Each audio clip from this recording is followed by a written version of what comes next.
எல்லாருக்கும் வணக்கம்.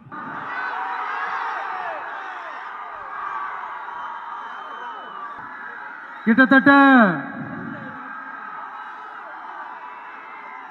ஒரு 910 நாட்களுக்கு மேல உங்க மண்ணுக்காக போராடிட்டு இருக்கீங்க.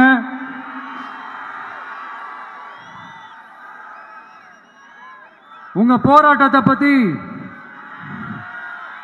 ராகுல் ஒரு பையன், சின்ன பையன் பேசினதை நான் கேட்டேன். அந்த குழந்தையோட பேச்சு மனசு ஏதோ செஞ்சிருச்சு. உடனே உங்க எல்லாரையும் பார்க்கணும்னு தோணுச்சு, உங்க எல்லாரையும் கூட பேசி ஆகணும்னு தோணுச்சு. உங்க எல்லாரும் கூட நான் நிப்பேன், தொடர்ந்து நிப்பேன் சொல்லணும்னு தோணுச்சு.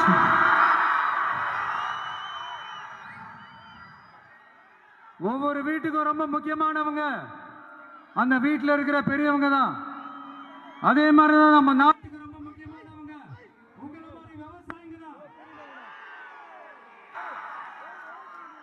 அதனால உங்களை மாதிரி விவசாயிகளோட காலடி மண்ணை தொட்டு கும்பிட்டு தான்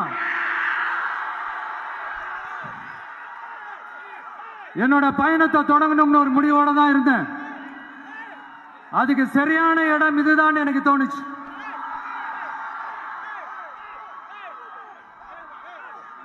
என்ன, உங்க வீட்டில் இருக்கிற ஒரு மகனா என்னோட கள அரசியல் பயணம் உங்களோட ஆசீர்வாதத்தோட இங்கிருந்து தான் தொடங்குது. சரி, அதை விடுவோம்.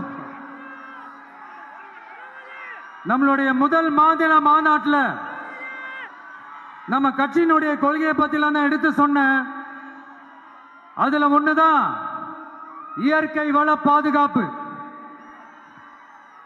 சூழலியல் மற்றும் காலநிலை நெருக்கடியை எதிர்கொள்ளக்கூடிய, இயற்கைக்கு ஊறு விளைவிக்காத பகுதிசார் மாநில வளர்ச்சி பரவலாக்கம். இதான் நாம் அறிவிச்ச அந்த கொள்கை. இதான் நான் இங்க சொல்றதுக்கு காரணம் ஓட்டு அரசியலுக்காக இல்ல.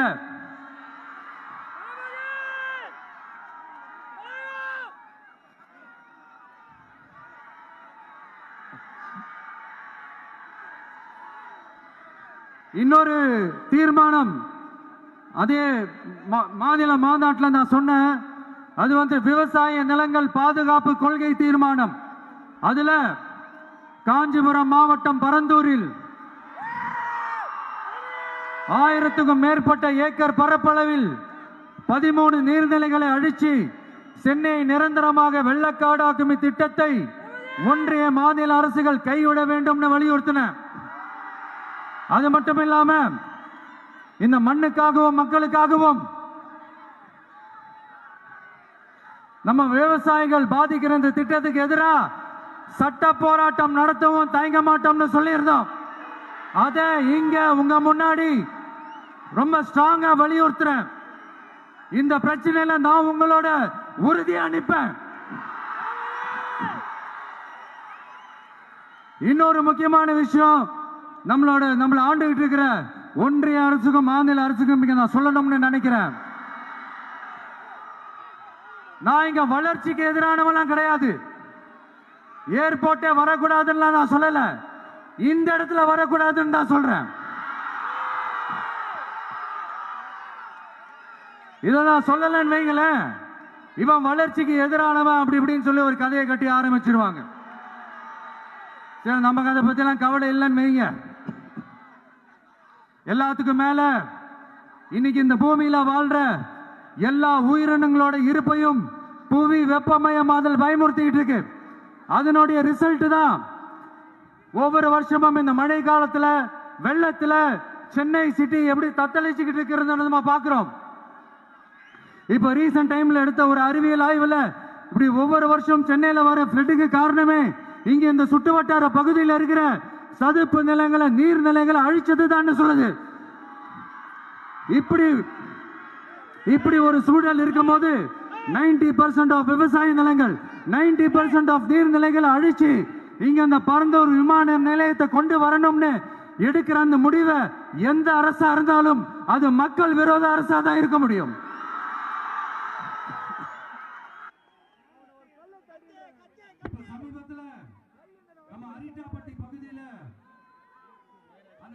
ஆழன் சுரங்கம் அமைக்கிறதை எதிர்த்து தமிழ்நாடு அரசு ஒரு தீர்மானம் ஒன்று கொண்டு வந்தாங்க. அதை நான் மனப்பூர்வமாக வரவேற்கிறேன். ஆனா அதே நிலைப்பாட்டை தானே இங்க நம்ம பரந்தூர் பிரச்சனையில எடுத்திருக்கணும், எடுக்கணும். எப்படி அரிட்டாப்பட்டி பகுதி மக்கள் நம்ம மக்களோ அதே மாதிரி தானே பரந்தூர் மக்களும் நம்ம மக்கள். அப்படித்தானே ஒரு அரசாங்கம் யோசிக்கணும். ஆனா அப்படி செய்யலையே. ஏன் செய்யல? ஏன்னா இந்த விமான நிலையத்தையும் தாண்டி இந்த திட்டத்தில் அவங்களுக்கு ஏதோ ஒரு லாபம் இருக்குது.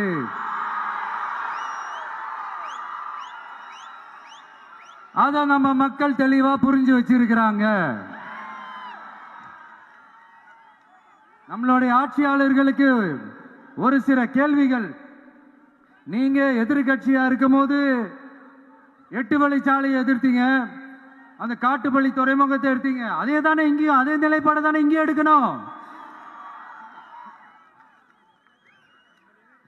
அது எப்படி நீங்க எதிர்கட்சியா இருக்கும் போது விவசாயிகளுக்கு ஆதரவு, ஆளுங்கட்சியா இருக்கும் போது விவசாயிகளுக்கு எதிர்ப்பா?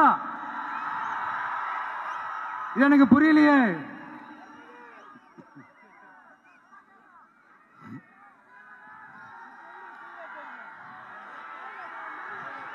அதனால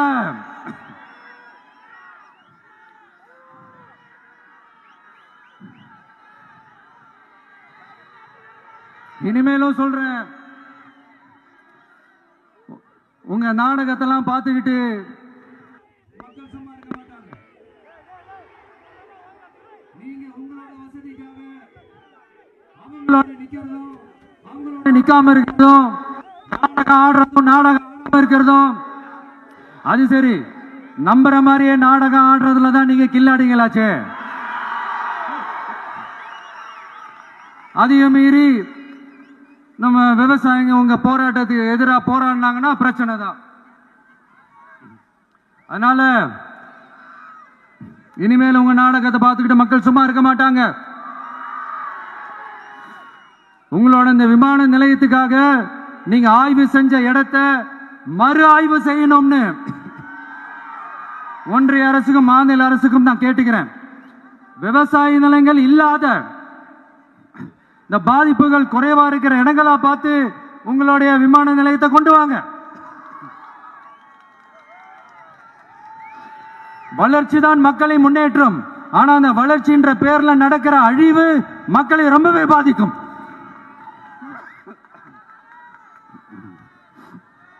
நீங்க எல்லாரும் உங்களுடைய ஊர் கிராம தேவதைகளான கொல்லமெட்டால் அம்மன் மேலையும்